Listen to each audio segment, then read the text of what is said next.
नमस्कार। यो हो टेलिभिजनको यो बहसमा म यहाँहरूलाई हार्दिक स्वागत गर्दछु। जीवराम भण्डारी। आज यहाँहरू सामुन्ने उपस्थित हुनुहुन्छ डाक्टर शेरबहादुर पुन। उहाँ सरुवा रोग विशेषज्ञ हुनुहुन्छ, टेकु अस्पतालमा कार्यरत हुनुहुन्छ। उहाँसँग आज म समग्रमा संसारलाई तनाव दिइरहेको छ कोरोना भाइरस अर्थात् कोभिड-19। यो रोग हो के र नेपाल जस्तो देशमा यसको संक्रमणको सम्भावना कुन रूपमा छ र समग्रमा मानव जातिले यो हुनबाट कसरी बच्ने, खास गरी हामी नेपाली भएको कारण पनि नेपालीहरूले के चीजमा ख्याल गर्नु पर्यो, कथम कोरोना भाइरस संक्रमण भइहाल्यो भने कसरी आफू बच्ने, अरूलाई बचाउने उपाय सहित आज म डाक्टर पुनसँग समग्रमा कोरोना भाइरसमै केन्द्रित रहेर कुराकानी गर्नेछु। सर्वप्रथम म उहाँलाई स्वागत गर्छु। स्वागत छ डाक्टर साहब। नमस्ते, धन्यवाद। अब म विषयमा कसरी प्रवेश गरेँ भने महामारीको रूप लिएको छ। संसारका झन्नै 200 देशमा कोरोना भाइरसबाट संसारका मानिस पीडित छन्। झन्नै म बिहानको डाटा हेर्दै थिएँ, 30,000 मानिस मरिसकेको अवस्था छ। लाखौं मानिस पीडित छन्, संक्रमित भएका छन्। संसारको आर्थिक अवस्था पनि तहस नहस बनाउँदैछ यसले। त्योभन्दा पनि ठुलो कुरा मानव जीवन समाप्त पार्ने र मानवको अस्तित्वमाथि प्रश्न चिन्ह खडा गर्ने ढङ्गले यो भाइरसले आक्रमण गरेको छ। अब सवाल रह्यो, हाम्रो जस्तो देश सुरु कहाँबाट गरौँ भने डाक्टर साहब, यो हुन नदिनका लागि खास गरी मानव जातिले, नेपालीहरूले अझ त्यसमा पनि म जोड दिन्छु, के कुरामा ख्याल गर्ने? मैले यहीँबाट सुरु गर्ने, कृपया। यो डाटा सुनाउँदै गर्दाखेरि चाहिँ म अलिकति सकारात्मकबाट पनि जाउँ। कृपया। यो डाटाले के भन्छ भन्दाखेरि चाहिँ अहिलेसम्म सङ्क्रमित मध्येमा धन्य 4-5% हाराहारीमा, धन्य 4.5% हाराहारीमा चाहिँ मृत्यु भएको देखाउँछ। कम देखिन्छ। यो सुखद पक्ष हो। यो सुखद पक्ष हो।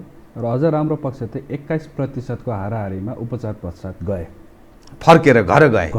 बहुत राम्रो। म त्यताबाट गएँ। बहुत राम्रो। अब ठिक छ। अब यो हरेक हाम्रो पहिल्यै पछि कुराकानी हुने यो जुन कोरोना भाइरस, जसलाई कोभिड-19 को नामले चिन्ने गर्छौँ, यो पक्कै पनि अलिकति गम्भीर प्रकृतिको हो भन्ने कुरा त अब WHO ले यसलाई पेन्डेमिकको रूप नै दिइसकेको अवस्थामा चाहिँ यो कुनै पनि देश या कुनै पनि महादेशबाट एक महादेश अर्को महादेशमा जान सक्छ भन्ने कुरा त स्पष्ट भइसक्यो।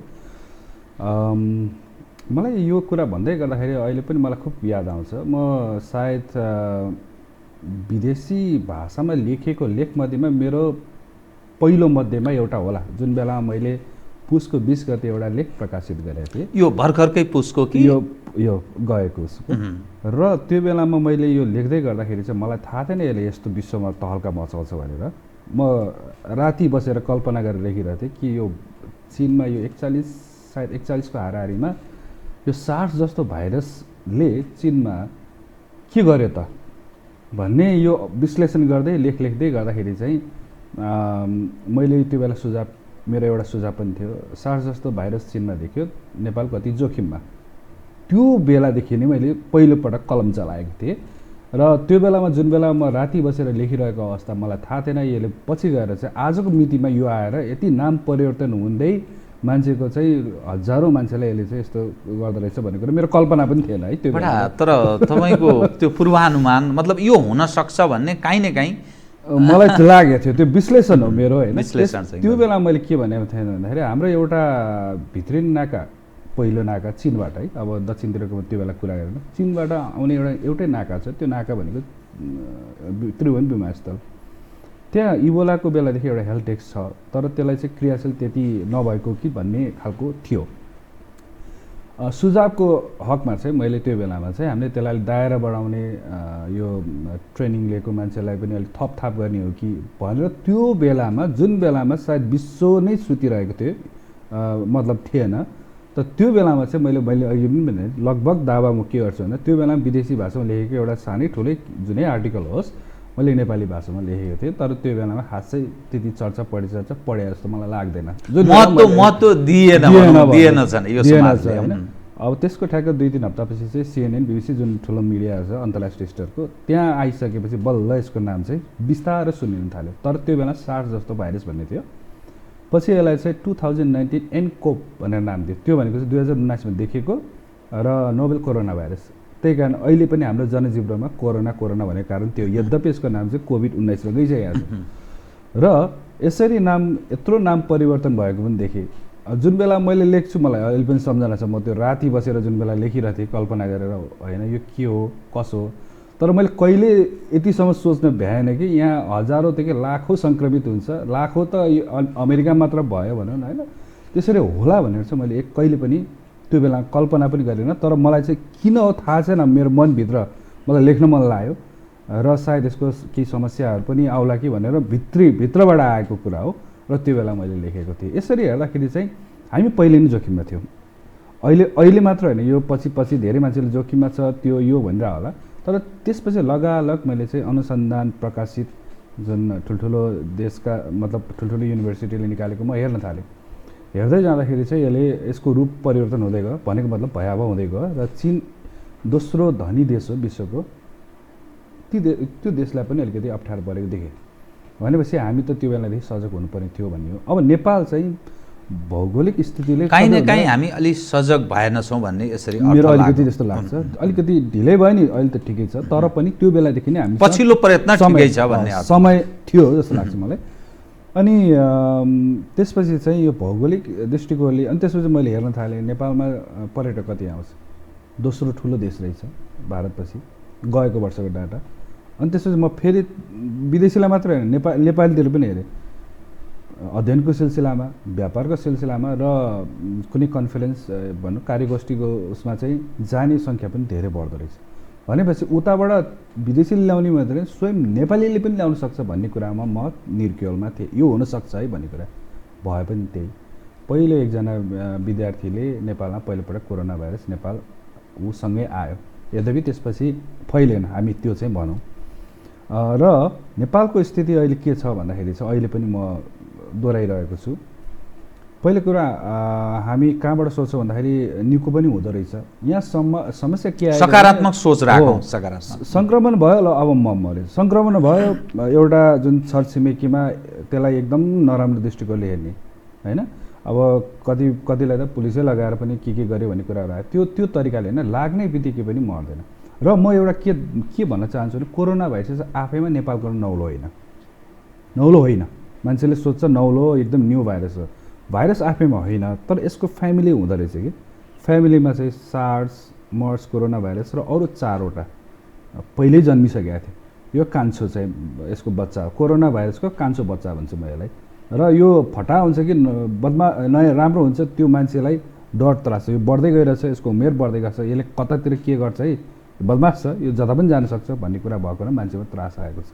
र अहिले नेपालमा हिजोको मितिसम्म पनि जुन देखिया छ त्यो मैले आफैले विश्लेषण गर्दाखेरि आयातित हो। अहिले पनि म त्यसरी आन्तरिक होइन हो। मैले यहाँनिर दुईटालाई सो पाटो छुटाएको छु। समुदायबाट XYZ टिपेर आएर कोरोना पोजिटिभ आएको होइन हो, के भन्दाखेरि बाहिरबाट आएको। तर बाहिरबाट आयो भनेर हामी यतिकै छोड्नुभन्दा अब मेरो भनाइ भनेको चाहिँ बाहिरबाट आएको हो भने पनि कमसेकम जुन अन्तर्राष्ट्रिय विमानस्थलबाट नै हामीले त्यसको चाहिँ राम्रो अनुगमन चाहिँ गर्नुपर्छ। अहिले पनि थप सचेतना, थप जागरुकता जरुरी रह्यो त्यो पक्ष। यसरी चाहिँ हेर्दाखेरि नेपाल एकदम सोचे जस्तो हामी युएसमै बसे जस्तो अथवा इटाली युरोपमै बसे जस्तो स्तरको डर त होइन। आजको मितिसम्म मैले भन्दैछु, भोलि पर्सि 1 हप्ता 2 हप्तापछि के हुन्छ त्यो आफ्नो ठाउँमा छँदैछ, किन लकडाउन भइसकेको अवस्था पनि छ। तर आजको मितिसम्म पनि म फेरि पनि भन्छु, हामीले के सोच्छौँ भन्दा यी सबै आयातित हो, तर त्यसमा जुन हामीले अनुगमन गर्नुपर्ने थियो, जुन अलिकति कडाइ गर्नुपर्ने थियो, त्यहाँ कतै अलिकति फितलो पाटोहरू रह्यो कि भन्नेमा म पनि त्यसमा एउटा सहमत छु, प्रश्नको रूपमा रह्यो। त्यसले गर्दा नेपालको जुन प्रश्न छ नेपालको अहिले के छ स्थिति भन्दाखेरि चाहिँ नेपालको स्थिति चाहिँ ती युरोपियन देश र अमेरिका जस्तो त होइन स्तरको, तर समस्या चाहिँ हामी त्यो स्तरको यो मानसिक त्रासमा बाँचिरहेको छ। स्थिति मानसिक त्रास त्यहाँको जस्तो भयो, तर स्थिति त्यहाँको जस्तो छैन। खास गरी वास्तविक स्थिति नेपालमा अहिले पनि म देख्दिनँ। यद्यपि मैले यति भन्दै गर्दा फेरि यो डक्टरले के भन्यो होला छैन भन्न खोजियो, के डराउनु पर्दैन, तर म त्यसमा मेरो आफ्नो रिजर्भेसन। हामी सतर्क सजगता र कोरोना भाइरस सम्बन्धी जुन अपडेटहरू आइरहेको छ, अद्यावधिक भइराख्नु पर्ने अवस्था चाहिँ छ। सबैले हेर्नुपर्छ कहाँ के भइरहेछ भनेर जान्न जरुरी छ। किन भन्दाखेरि यदि यो केही गरी कम्युनिटी अथवा समुदायमा यो देखिन थाल्यो भने चाहिँ हामीलाई अलिकति मुस्किल पर्छ, जुन मुस्किल चाहिँ हामीले अरू ठाउँमा देखाएको छौँ। फेरि यसमा पनि मैले के एउटा सकारात्मक रूपमा भन्न चाहन्छु भन्दाखेरि हाम्रो जुन सिङ्गापुर अथवा हङकङको कुरा गर्नुहोस् अथवा कोरियाकै कुरा गर्नुहोस्, ती देशले के गरे भन्ने कुराबाट सिक्न जरुरी छ। देखियो 5, 10, 15, 20वटा देखियो भने पनि जुन देशले सफलता अथवा नियन्त्रण गर्नलाई सफलता पाएको छ, त्यो देशको जुन गतिविधि छ अथवा गर्ने तरिका छ, त्यो हामीले सिक्नै पर्छ। सिकेर खैर अब त्यो देश जतिकै त नसक्ला, तर हामीसँग भएको स्रोत साधन त परिचालन गर्न सक्छौँ। हाम्रोमा सायद स्वयंसेवक त जति पनि तयार हुनसक्छ। मेरो विचारमा यो त राष्ट्रिय सङ्कट हो, अरूभन्दा पनि सबैभन्दा ठुलो सङ्कट यही जस्तो लाग्छ मलाई अहिले। यो हाम्रो मात्र होइन, विश्वकै सङ्कट हो। र त्यो मानेमा पनि सायद हामीले यदि केही गरी एकदम अलिकति कडा, मेरो विचार कहिलेकाहीँ त अप्रिय कदम पनि चाल्नुपर्छ। मैले पहिला पनि सरकार त्यसका लागि पनि तयार होस् भन्ने हिसाबले हामीले त्यो प्रेरित पनि गर्नुपर्छ, अर्थात् उसलाई ढाडा सहयोग गर्नुपर्छ। हामी आफै जनताले सहयोग गरेन भने फेरि कसलाई त्यो फर्केर आफैलाई हुन्छ, त्यो पनि बुझ्नु पर्यो।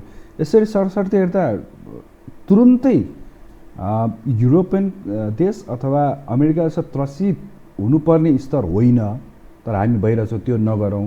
मान्छेमा अब त्यो खालको जुन मनोत्रास छ त्यसलाई कम गर्नुपर्छ। त्यसको लागि विभिन्न अरू चिजहरू पनि, मनोरञ्जन चिजहरू पनि हेरौँ होइन, त्यो गरौँ। तर यति भन्दै गर्दाखेरि चाहिँ हामी म के भन्ने गरेको छु भने हामी पहिलो भिक्टिम भएनौँ, दोस्रो भएनौँ, तेस्रो भएनौँ, अन्तिम हुनु नपरोस्। अन्तमा सकिने बेला नेपाल अथवा इन्डियातिर आएर चाहिँ यसले अलिकति तल्का नबचाओस्, भयावह रूप नलियोस् भनेर सतर्क हुनु पर्यो, सचेत हुनु पर्यो। र हामीले हाम्रो भएको कमजोरीमा चाहिँ हरेक पाइलै पछि चाहिँ सुधार गर्नुपर्ने भए हामी सबैले सुधार गर्नुपर्छ। र यसमा मलाई जहाँसम्म लाग्छ सरकारको मात्र होइन, यहाँ पब्लिकको सबभन्दा ठुलो भूमिका छ। हामी आफै जिम्मेवार भएर पनि जानु पर्यो। एकातिर मात्र औँलाउ नदेखाउँ, हामी सबैसँगै चाहिँ, किन सामूहिक रूपमा अब विश्वमै अब एक अर्कासँग कटुता भएको देशबीच त यो समन्वय भइरहेछ भने हामी एकअर्कालाई किन चाहिँ दोष दिइराख्ने?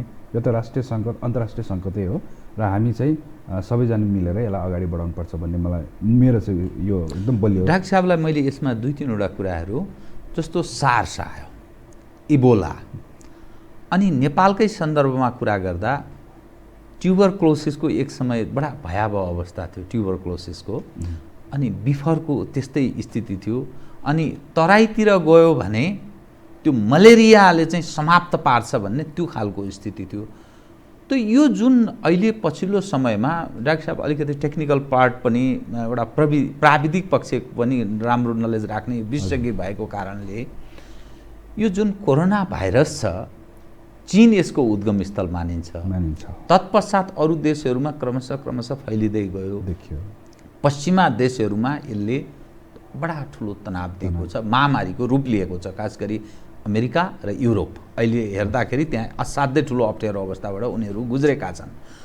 हाम्रो जस्तो जुन बनोट छ र यहाँको जुन खालको वातावरण छ, यस्तो वातावरणमा त्यो खाले भाइरस त्यसलाई उर्वर हुन सक्छ कि कुन अवस्था के छ त्यससँग, त्यो नेपालको वातावरणसँग त्यसको भाइरसको चाहिँ त्यो लाइफ हुन्छ नि जुन, त्यसलाई चाहिँ कसरी हामीले बुझ्नुपर्ने हुन्छ, यो पार्ट पनि अलिकति गयो भने ठिकै हुन्छ जस्तो लाग्छ मलाई। यो प्रश्न नै धेरै चाखलाग्दो छ। यो चाखलाग्दो मैले किन भने भन्दाखेरि म केही हप्ता अगाडि चाहिँ म ट्रेकिङमा गएको थिएँ, अन्नपूर्ण ट्रेकमा गएको थिएँ। अच्छा, म ट्रेकमा त गएको थिएँ, तर यहाँ नेपाल मात्र होइन विश्वमा यो भइरहेको जुन तल्का छ, यो तल्कालाई मैले दिमागमा लिन्थेँ। म आफै स्वभावै लेखक पनि भएको हुनाले त्यो कल्पना गरिरहेको थिएँ यो भइरहेको के छ, र अनुसन्धानकर्ता भएकोले हुनाले त विश्लेषण त गर्नै पर्ने हुन्छ। र मेरो विश्लेषण यद्यपि धेरै अलिकति इम्याच्योर होला, प्रिम्याच्योर होला, तर पनि म सोच्दै जाँदाखेरि चाहिँ मेरो एउटा दिमागमा के आयो भन्दाखेरि चाहिँ दक्षिण एसियाली देशमा जहाँ मलाई जहाँसम्म लाग्छ तुलनात्मक रूपमा चीन, कोरिया अथवा युरोपियन कन्ट्रीभन्दा सरसफाइमा अलिक कमजोर छ। म त्यताबाट चाहिँ अलिक कमजोर छ एकदम किनभने हाम्रो चेतनाको स्तर आर्थिक अनेक सबै शिक्षा सब हिसाबले लाइफ स्टाइल अब हरेकले चाहिँ वार्निङ दिएको छ। मैले यो चाहिँ भन्न खोजेन कि आउँदैन, म त्यतातिर म जाँदिनँ, तर यो चीन, नेपाल, भारत हुँदै यो नगइकन उता गयो। खैर अब यो मान्छेले लग्ने भएको हुनाले भन्ला कसैले फेरि ट्राभल बढी हुन्छ, त्यो कारणले गर्दा ट्राभल कम हुँदैन फेरि दक्षिण एसियाली देशहरूमा पनि। नेपालमा पनि दिनमा कतिवटा प्लेन आउँछ जाउँछ, हजारौँ आउँछ जाउँछ त्यो हेर्ने हो भने। तर जुन एउटा देखिनु पर्थ्यो र देखेपछि चाहिँ मेरो विचारमा यदि हामीले यदि सरसफाइलाई मात्र कुरा गर्ने हो भने त उनीहरूभन्दा डबल तीव्र गतिमा चाहिँ यो भाइरस फैलिनु पर्ने हो भन्ने मेरो तर्क छ। तर भइरहेछ के भन्ने चाहिँ मैले त्यो मेरो छुट्टीमा धेरै सोचेँ। एउटा सानो एउटा तर्क निकालेर मैले लेख पनि लेखेको थिएँ, नेपालमा फैलिँदैन भनेर। मलाई जहाँसम्म लाग्छ त्यहाँ धेरैले आलोचना पनि गरेँ, यो डक्टरले के भने भन्ने कुरा भने।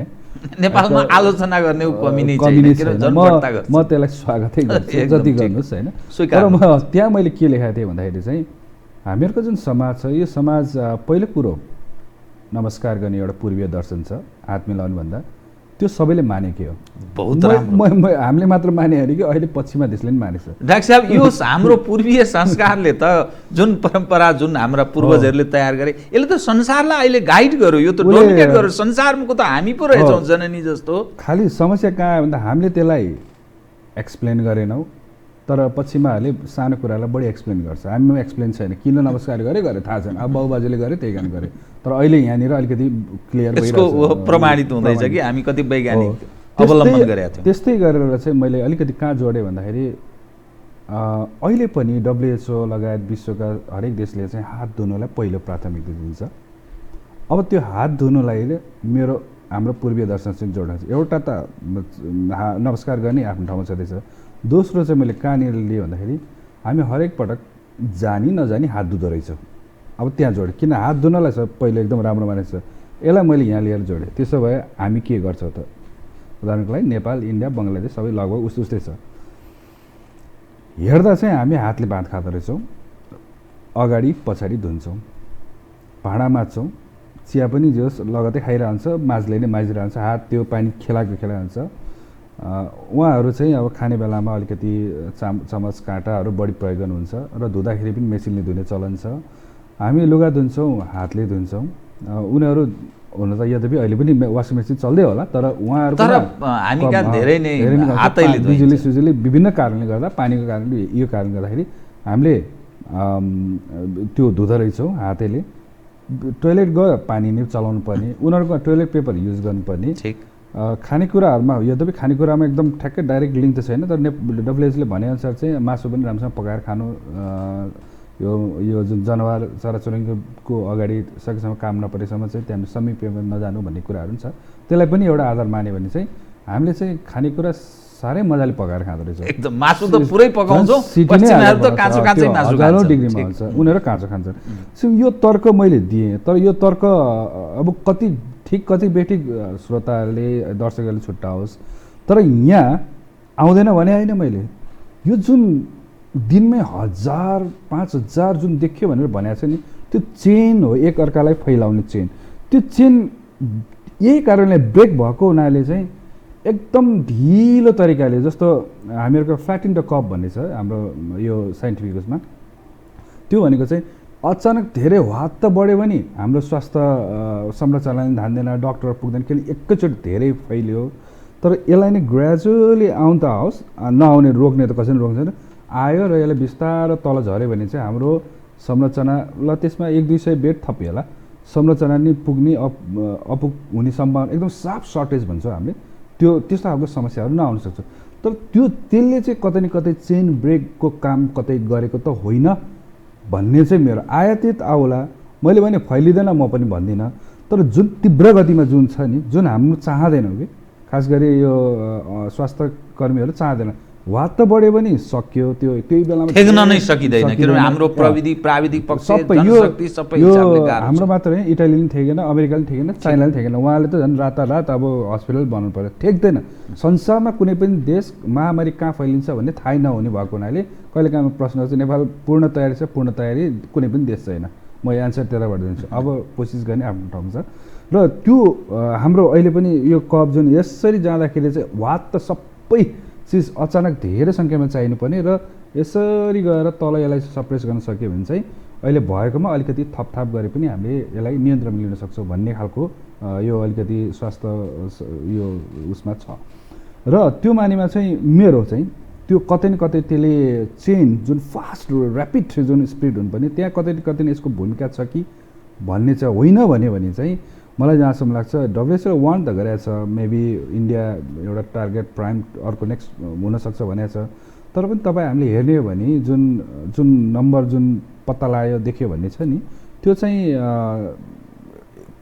तुलनात्मक रूपमा चाहिँ तपाईँ हामीले उता कम्पेयर गर्यो अथवा चिनको कम्पेयर गर्यो त्यो आज 5000 देख्यो अथवा 500 देख्यो भन्ने जुन एउटा सङ्ख्या जुन छ त्यो सङ्ख्या चाहिँ लगभग म देख्दिनँ यद्यपि त्यो बढ्छ आइएम स्योर किन भन्दाखेरि छ तर कतै यसमा चाहिँ हाम्रो जुन रीतिरिवाज जुन परम्परा होइन हाम्रो जुन संस्कृति यसले कतै न कतै प्रभाव त पार्यो होइन मैले अलिकति स्वाइन फ्लू पनि गएर हेरेँ अब म यहाँ अलिकति तर्क दिन चाहन्छु स्वाइन फ्लू H1N1 PDM09 भन्छ हाम्रो भाषामा स्वाइन फ्लू सर्वसाधारण बुझ्छ यो स्वाइन फ्लू पनि तपाईँ हामीले अलिक पिक्चर यसो हेऱ्यो भने चाहिँ युरोप अमेरिका होइन अनि थोरै इन्डियामा त्यो बेलामा पनि अनि अफ्रिकामा त लगभग खासै देखिँदैन त्यो देशहरूमा खासै नदेख्यो देख्छु अब यो अलिकति अचम्म तर चाखलाग्दो डाटाहरू हो मैले भने एकजना मरेन भन्न खोजेँ होइन तर जुन एउटा सङ्ख्याको हिसाबले जति ठुलो रातो डटहरू देख्नुपर्ने नि त्यो रातो डट धेरै जस्तो चाहिँ युरोप अमेरिका देखाएको छ भने यतातिर नदेखेको अवस्था छ अब यो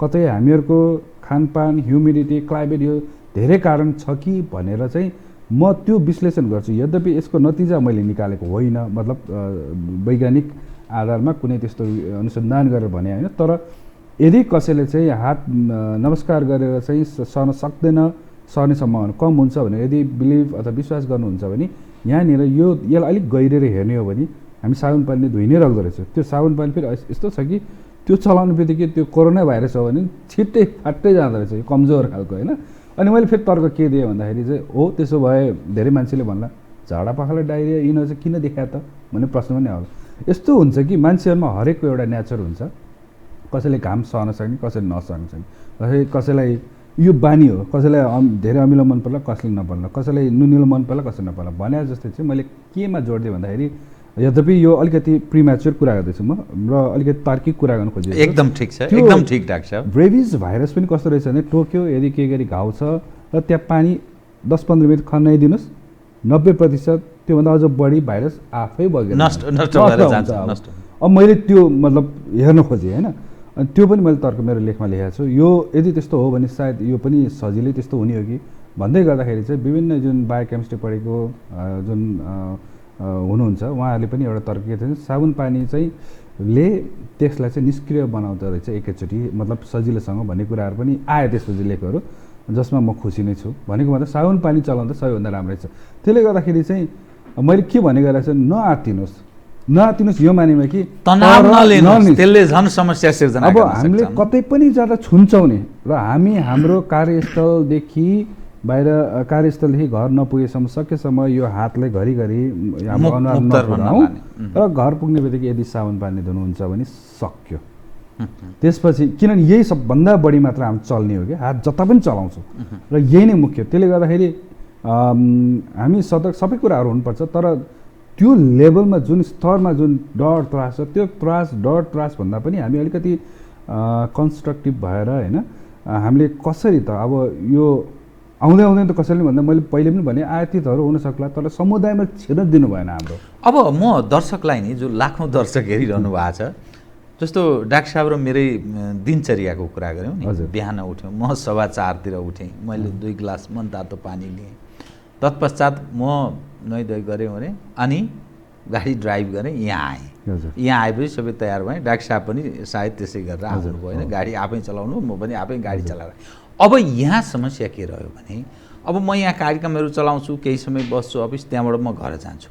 यो स्थितिमा अथवा अरू सामान्य मानिस जो पनि छन्, त बिहानदेखि साँझ सुत्ने बेलासम्मको लाइफस्टाइल यो कोरोना भाइरसलाई दुत्कार्नलाई, यसबाट बच्नका लागि गर्ने चाहिँ के? बिहानदेखि बेलुकासम्मको त्यो लाइफस्टाइलको बारेमा डाक्टर साहबले बताइदिनुहोस् न, किनभने यो बडा जानकारी राख्नु जरुरी छ हर कोही नागरिकले, कृपया। होइन, यो किन भन्दाखेरि सबै कुरा ठप्प भएर पनि काम छैन। किन भन्दाखेरि जो एकदम इम्पोर्टेन्ट जुन महत्त्वपूर्ण काममा हिँडिरहेको छ हिँड्नै पर्यो जहाँ गए पनि।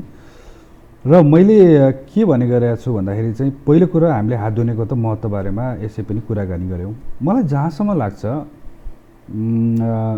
खोक्ने मान्छे आउँदैन, म त्यहाँबाट पनि जान्छु। घन खोक्ने मान्छे पक्कै पनि घरमै बस्छ। अब रह्यो खालि हामीलाई भनेको चाहिँ यो सर्फेसहरूमा जुन छ, कसैले अब यो लक्षणविहीन अवस्थामा पनि सर्छ भन्ने खालको कुराहरू पनि आएको छ। त्यो जुन रियलहरू छ त्यो कहिलेकाहीँ मुख परेर त्यो छोला कतै भन्ने कुराहरू हो।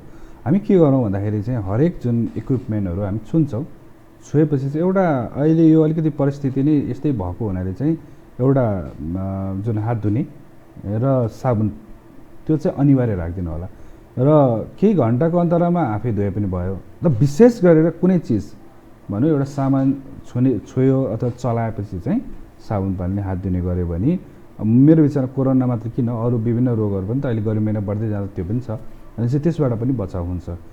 तर यदि कुनै यस्तो ठाउँमा नाक मुख आँखा नछुनुहोस्, छुँदै नछुनुहोस्। जति कुनै चिज छोइयो भने त्यो छुना साथ साबुन पानीले हात धोएर बरु कसैले फेरि कन्याउला, बरु हातलाई चाहिँ सफा गरेर चाहिँ सुक्खा भएपछि चाहिँ कनाउन सक्नुहुन्छ। त्यसपछि चाहिँ फेरि विचार गर्नु, किनभने सहनै नसक्ने अवस्थामा कहिलेकाहीँ कस्तो हुँदो रहेछ भन्दाखेरि डाक्टर साहब मेरो काम गर्ने ठाउँ अथवा म जहाँ काम गर्छु त्यहाँ फेरि साबुन पानी कहाँ घरिघरि पाउँछ हो, यस्तोमा चाहिँ तपाईँ हामीले अलिकति ध्यान पुर्याउनै पर्छ। अलिकति त्यो आफ्नो काम गर्ने अवधिभर काम गरिसकेपछि त्यतिन्जेलसम्म नाकमुख आँखामा नलग्ने र कतै घर या होला कतै सार्वजनिक बाथरुमहरू छ भने चाहिँ त्यहाँ गएर हात साबुन पानी धुनैपर्छ। यो सबैभन्दा ठुलो भाइरसको चेन ब्रेक गर्ने महत्त्वपूर्ण कडी मान्छु मैले, अहिले पनि त्यही मान्छु।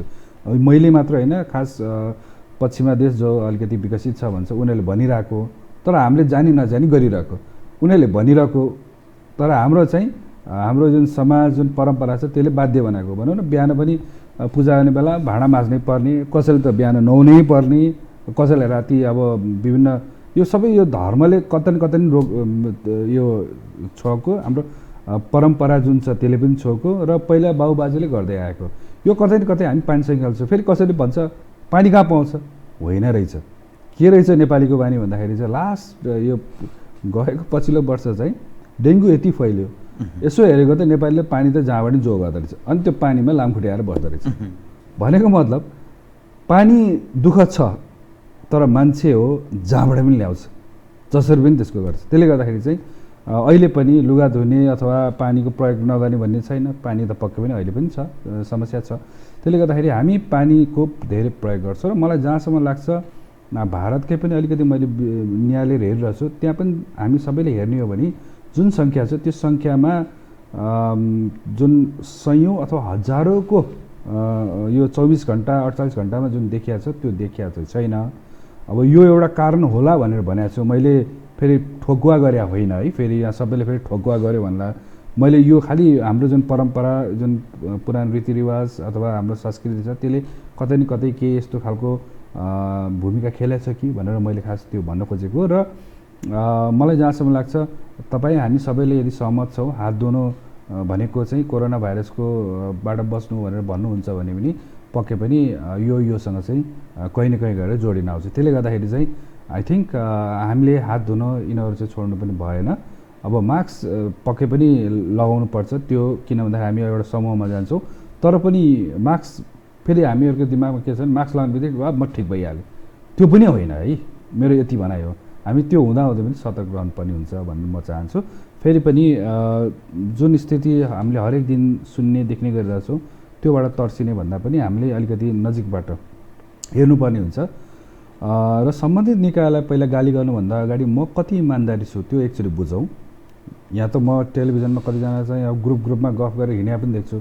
यही इटालीले मिस्टेक गरेको थियो नि त, कुनै समयमा त्यहाँ पनि लकडाउन गर्न खोजेको थियो, तर मान्छे जताततै हिँड्यो, फुटबल खेलिरहेको थियो। भिडभाडमा नजाउँ, एक्ला एक्लै अलि डिस्टेन्स मेन्टेन। कति डिस्टेन्स भनेको कति डिस्टेन्स? सामान्यतया चाहिँ रफली 6 फिटको कुरा छ, 6 फिटको दूरी कायम गरौँ। त्यो चाहिँ मलाई जहाँसम्म लाग्छ, मैले कसैलाई गाली गर्ने भन्दा पनि म कति इमान्दारी छु त्यहाँबाट सुरु हुँदो रहेछ भन्ने मलाई लागेको है। अलि अटेरी गर्ने, त्यो गर्ने, अनि भन्ने बेला चाहिँ यसले गरेन त्यसले गरेन, अनि हरेक कुराहरू चाहिँ चाहियो आज चाहियो भोलि चाहियो भन्ने कुराहरू, आज चाहियो भोलि चाहियो। कोही पनि एकदम महामारीको लागि रेडी हुँदैन। फेरि यो विषम परिस्थिति हो, यसमा चाहिँ हामीहरू आफूले आफ्नो तरिका पनि अपनाउनुपर्छ। किन भन्दाखेरि समस्या नै एउटा आविष्कारको आमा हो भन्छ इङ्ग्लिसमा। भने समस्या जति आउँदै गर्छ हामीसँग आइडिया पनि हुन्छ, र हामीले अमेरिकै जस्तो हेरेर त्यही जस्तो गर्न पनि नसकुला, तर हामीले हाम्रो स्रोत साधनलाई प्रयोग गरेर चाहिँ अगाडि बढ्नुपर्छ।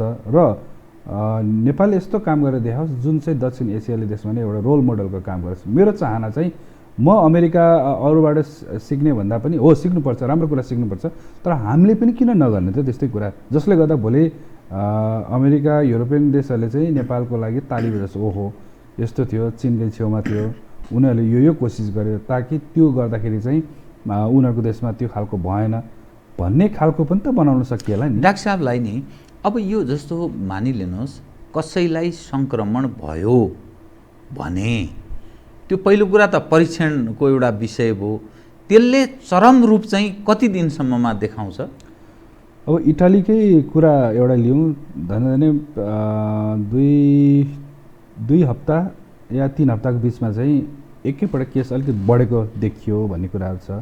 त्यो स्वाभाविकले हो, किन भन्दाखेरि एउटाबाट अर्कोमा सङ्क्रमण भएपछि त्यसलाई 14 दिन लाग्छ सामान्यतया यो देखिनको लागि। त्यस कारण हामी 14 दिन इन्क्युबेसन पिरियड हो त्यो टाइम, र त्यो कारणले गर्दाखेरि 2 देखि 12 हुन्छ, तर 14 दिन चाहिँ हामीले राख्छौँ। र त्यो 14 दिनभित्रमा केही गरी लक्षण देखियो, उसलाई लागेको हुने सम्भावना, अथवा उसलाई परीक्षण गर्नु पर्यो भनेको प्रयोगशालाबाट निदान गर्नु पर्यो। प्रयोगशाला निदान नगरिकन चाहिँ हो भन्न हामीले पनि सक्दैनौँ।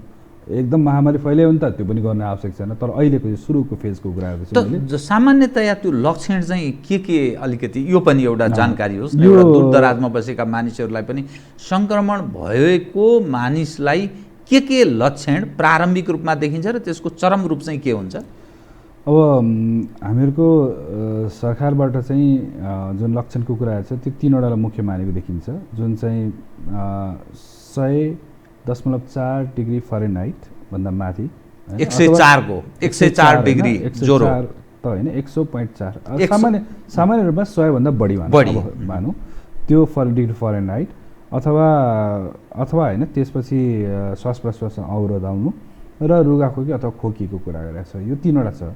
र मेरो थप भनाइ भनेको चाहिँ छातीमा एकदमै साह्रो एकदम दुखेको अथवा सास फेर्न गाह्रो अनुभव हुनु र आलस्य हुनु पनि म थप्छु। किन भन्दाखेरि यो अनुसन्धानले देखाएको हो, यद्यपि यो विभिन्न अवस्था हेरेर हामीले गर्ने हो होइन। त्यसले गर्दाखेरि चाहिँ अब हामीहरूले चाहिँ यो जुन यो लक्षणहरू छ, लक्षणहरू चाहिँ अलिकति मिल्दोजुल्दो नै हुन आउँछ होइन। खास गरी रुगाखोकी यिनीहरूसँग मिल्दो हुने भएको हुनाले अहिले चाहिँ यो समयमा चाहिँ धेरै मान्छेहरूले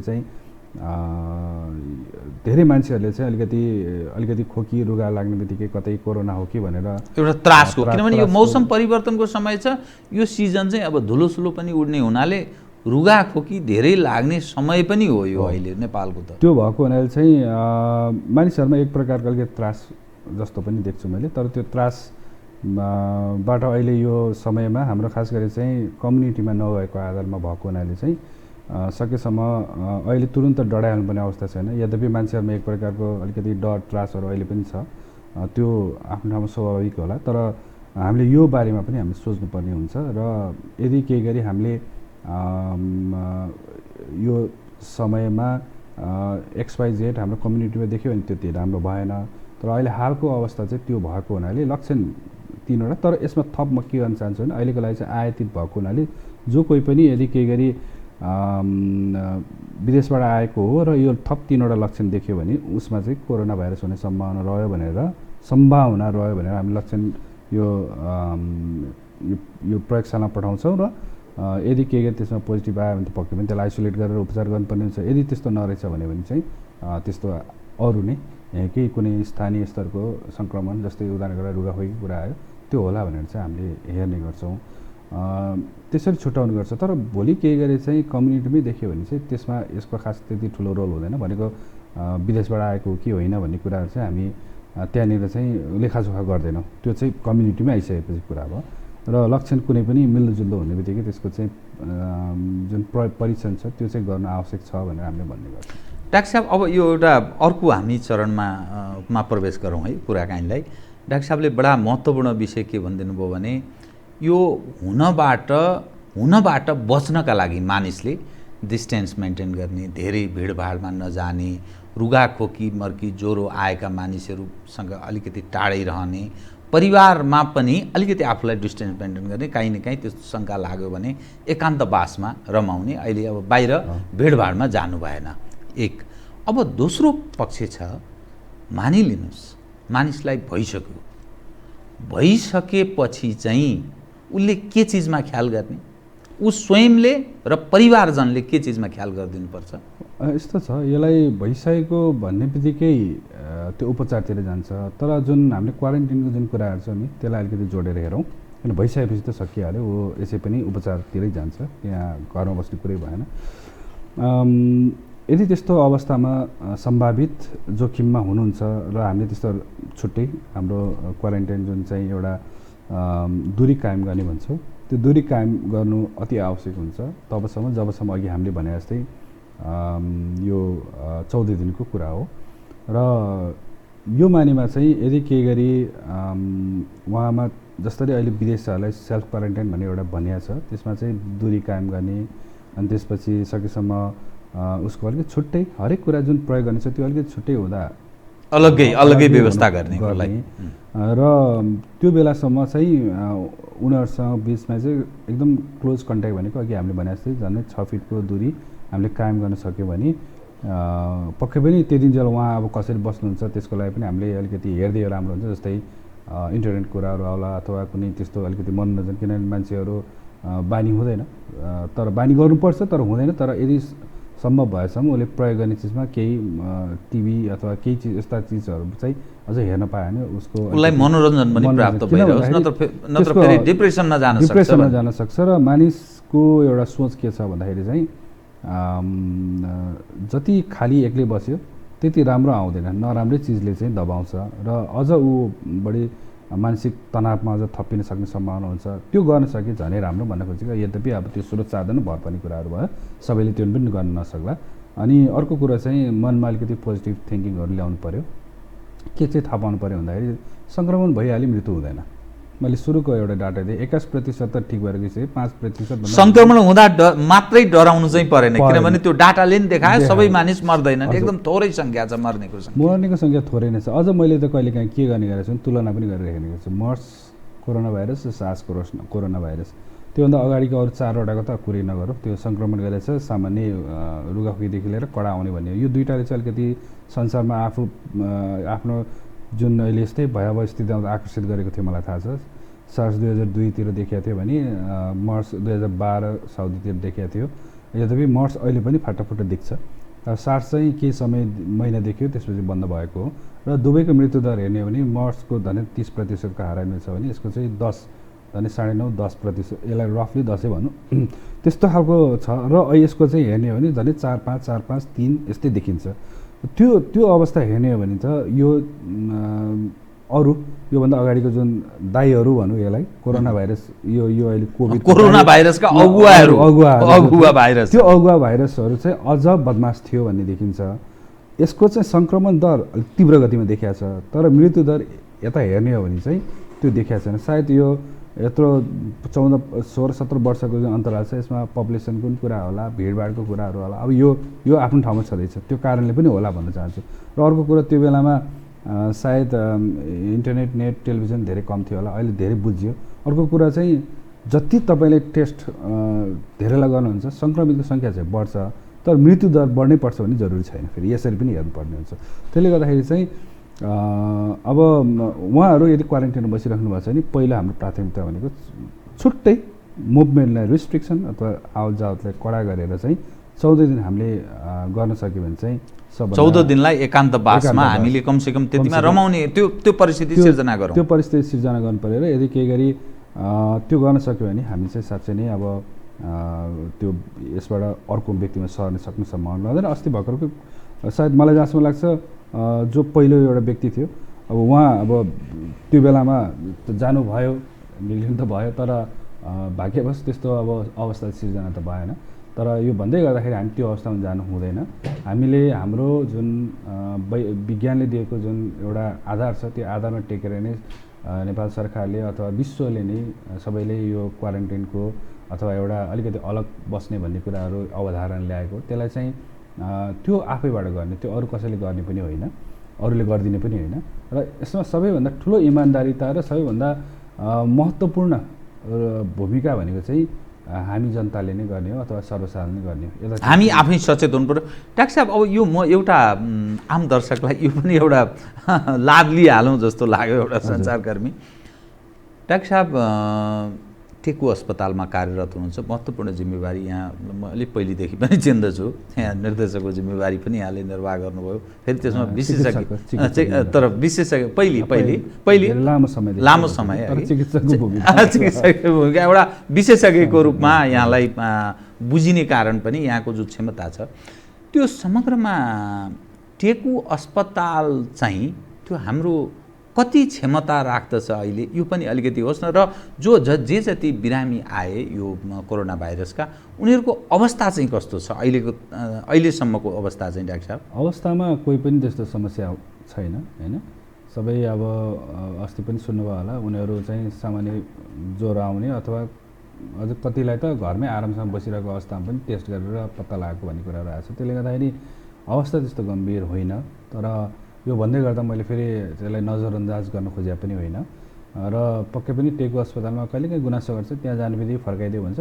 त्यो किन गरे भन्दाखेरि अहिले चाहिँ हामी अहिले सामान्यतः कोरोना सम्भावित बिरामीलाई हेर्ने र राख्ने भएको हुनाले अरू जुन कोरोना सम्भावना नभएका व्यक्तिहरूमा, मैले अघि भने समाजमा नफैलेको हुनाले भनेको है, मैले समुदायमा नफैलेको हुनाले आयातित मात्र छ हामीसँग, त्यो अवस्था भएको हुनाले चाहिँ हामीले सकेसम्म चाहिँ बरु त्यो आएकोलाई यहाँ कोरोनादेखि नदेखि कतिपय मान्छेसँग चाहिँ त्यो कन्ट्याक्टमा होला र त्यो भयो भने चाहिँ उहाँहरूलाई नै सर्ला अनि त्यसपछि त फेरि समुदायमा जाने सम्भावना हुन्छ भनेको हुनाले त्यो समाज हितकै लागि गरिएको कदम गरेको अलिकति अप्रिय देख्छु। मैले कहिलेकाहीँ कम्प्लेन गरे जस्तो पनि सुन्छु मैले होइन, गरेन हेरेन भने यो हाम्रो क्षमता र हामीले जुन सोचेर उहाँहरूकै लागि भनेर जुन गरिरहेको छु त्यसैको लागि गरे हो, यो अरू कसैको लागि होइन। किन भन्दाखेरि रुगाखोकी अथवा टाइफाइड ज्वरो यिनीहरू सबै कुराहरू अरू अस्पतालले पनि सजिलै हेर्छ, नहेर्ने होइन। त्यहाँ नहेरेको भए त्यहाँ हेर्न सकिन्थ्यो। तर अहिले पहिलो कुरा त हामी एकदम यो संसारै भयावह गरिरहेको जुन अवस्था छ त्यो अवस्थालाई चाहिँ बाट जुत्नको लागि तयारी हो, हामी जुधिसकेका छैन, तयारी हालतमा छ, आइसक्यो त्यस्तो भयावह स्थितिमा आइसकेको छैन। तर नआओस् रोकिहाल्नको लागि चाहिँ सबैले एकत्रित भएर काम गरिरहेको हुनाले चाहिँ लागिपरेको हो। त्यसले गर्दाखेरि चाहिँ अब जो कोहीलाई अलिकति सानोतिनो यो जस्तै निमोनिया होला अथवा अरू चिज पनि होला, सम्बन्धित अस्पतालहरूले पनि तुरुन्त कुरा नसुनिकन नपठाइदिनुहोस्, ताकि फेरि त्यहाँ आयो त्यहीँ हामीले गाली खानुपर्छ, फेरि यहाँबाट फेरि फर्काइदियो भनेपछि त्यो अस्पताल भन्दा पनि पहिला टेकुले गाली खान्छ धेरै होइन। अस्वाभाविक समाचार कसैले नबनाऊ, यतिखेर सञ्चारकर्मीहरूको पनि बडा महत्त्वपूर्ण यसमा चाहिँ हामीले व्यवहारिक पक्षलाई ख्याल गरौँ। हामीले हाम्रो जुन अब त्यसलाई नै अब लक्षित गरेर जब गरिएको छ भने यदि केही गरी आजको विदेशमा ट्राभल हिस्ट्री छैन, विदेशबाट आएको होइन, विदेशबाट आएको व्यक्तिसँग बस्यो भने चाहिँ हामी सकेसम्म चाहिँ उहाँहरूलाई फर्काइदिन्छौँ। तर बाहिरबाट आएको हुनाले चाहिँ उहाँहरू कहिलेकाहीँ अलिकति आवेगमा आएर पनि भन्नुहुन्छ, त्यस्तो खालको गर्न खोजेन। यद्यपि कुनै पनि देश अहिले पनि अमेरिकामा डक्टरले अब सरकारलाई क्रिटिसाइज गरेर देखिन्छ। यदि त्यहाँ त्यस्तो छ भने अब हामी पक्कै पनि तयारी हालतमा छौँ। हाम्रो तर्फबाट गर्ने कमी कमजोरहरू त हामीले सुधार्दै लग्ने नै हो, थप गर्दै जाने हो। तर यहाँ अझ मैले सबैभन्दा ठुलो सुझबुझका साथ अलिकति इमान्दारिता देखाउने भनेको सम्बन्धित देखा मात्र हो, उसले त फेसिलिटेट गरिदिनु, आवश्यक पऱ्यो भने सबै कुरा गर्ने हामी आफै चाहिँ हुनुपर्छ। जुन चाहिँ अलिकति हामी त्यसमा कमी कमजोरी टिप्पणी बढी गर्ने, अरूलाई देखाउने, तर हामी आफै चाहिँ अलिकति नकारात्मक पक्षलाई अलिकति कम गरौँ। अहिले त्यो भयावह अवस्था सिर्जना प्रयत्न गर्न गरौँ। त्यो कमी कमजोरीलाई औल्याउनु त पर्छ, तर त्यही अनुसार अब फेरि एकदम हुँदै भएन भन्ने पनि होइन भन्न खोजेको मात्र मैले हो। अन्तिममा एकदम आधा मिनटमै सक्दिनु होला, म समयको पाबन्दीको कारण। यो क्षमता चाहिँ हाम्रो टेकु अस्पतालको कति छ भन्ने पनि एउटा जिज्ञासाको रूपमा मानिस, किनभने यो चासोको विषय हो। अब अहिले चाहिँ हामीले आइसोलेसन वार्ड 5वटा छ, यो जताततै थाहा भएको कुरा हो। तर कसैलाई चाहिँ क्वारेन्टाइन भन्छ, हामी छुट्टै राख्नुपर्ने अवस्था हो भने त्यो चाहिँ अब हाम्रो 100 बेडको हो, लगभग त्यसैलाई छुट्याएको अवस्था छ होइन। त्यसले गर्दाखेरि अब हुन त अब अस्पताल आफैमा 100 बेड भन्ने बित्तिकै अब त्यस्तो ठुलो त होइन, किनभने यस्तो आउँछ भनेर त्यो परिकल्पना गरिएर खास बनाउनु पर्ने अवस्था त देख्छु मैले, भविष्यमा पनि आउनसक्छ। यसरी हामीले हेर्दाखेरि चाहिँ त्यसको लागि बनाउनुपर्छ। तर अहिले जुन जति क्षमता छ त्यो क्षमतालाई भरपुर रूपमा हामी तयारी अवस्थामै छौँ। त्यस्तो आवश्यक ल्याबहरू त हामी कहाँ चुस्त दुरुस्त ठिकै छ। यो ल्याब चाहिँ हाम्रो जनस्वास्थ्य केन्द्रीय प्रयोगशाला अलिकति फरक उसले हेर्ने गरेको छ। त्यसले गर्दाखेरि उहाँहरू पनि आफ्नो तर्फबाट धेरै कोसिसहरू गरिराख्नुपर्छ। यद्यपि यो जुन टेस्टको दायरा बढाउनुपर्छ भन्ने छ, त्यसमा म कहाँनिर सहमत छु भन्दाखेरि अहिले चाहिँ कम्युनिटीमै देखि नसकेको अवस्था भएको हुनाले चाहिँ सकेसम्म जो विदेशबाट आउँछ, लक्षण होस् या नहोस्, उनीहरूलाई चाहिँ कमसेकम गर्दा त्यसले, किनभने हामीले अनुभव त थाहा पायो नि, 19 वर्षीय जो हाम्रो बहिनी हुनुहुन्थ्यो उहाँ त लक्षण त थिएन। यो मात्र होइन, यो ठुल्ठुलो जुन मेडिकल जर्नलहरू पनि देखिसकेको अवस्था हो। बिना लक्षण चाहिँ अरूलाई सार्न सक्छ भनेर, त्यो कारणले गर्दा जुन बाहिरबाट आएछ त्यो सबैको चाहिँ हामीले टेस्ट गरिदिँदाखेरि यसबाट चाहिँ तुरन्त उसले सार्न अथवा फैलाउन सक्ने जुन एउटा जुन समस्याहरू छ, सार्न सक्ने जुन सम्भावना छ, त्यसलाई सुरुमै रोक्न सक्छौँ। जब रोक्छौँ समुदायमा जाँदैन। हस् डाक्टर साहब, त सावधानी अपनाऊ। सबै सरकारको एक खाले भूमिका रह्यो, नागरिक समाजको डाक्टर साहबहरू जस्तोको एक खाले भूमिका रह्यो, हामी जस्ता सञ्चारकर्मीको यो सामूहिक प्रयत्नमा हामी यसलाई जुन्ने क्षमता विकास गरौँ। डाक्टर साहब कार्यक्रममा आइदिनु बहुत धन्यवाद छ यहाँलाई। धन्यवाद। आदरणीय दर्शकवृन्द, उहाँ त डाक्टर शेरबहादुर पुन, सरुवा रोग विशेषज्ञ। कोरोना भाइरस यसले पारेको संसारमा असर र नेपाल जस्तो देशमा पार्न सक्ने सम्भावना र सचेत कसरी हुने आम नागरिक, यसलाई अपिल गर्दै म लगायत मेरो सम्पूर्ण युनिटलाई कार्यक्रमबाट बिदा दिनुहोस्। तर यो हो टेलिभिजन, हेर्दै रहनुहोला। नमस्कार।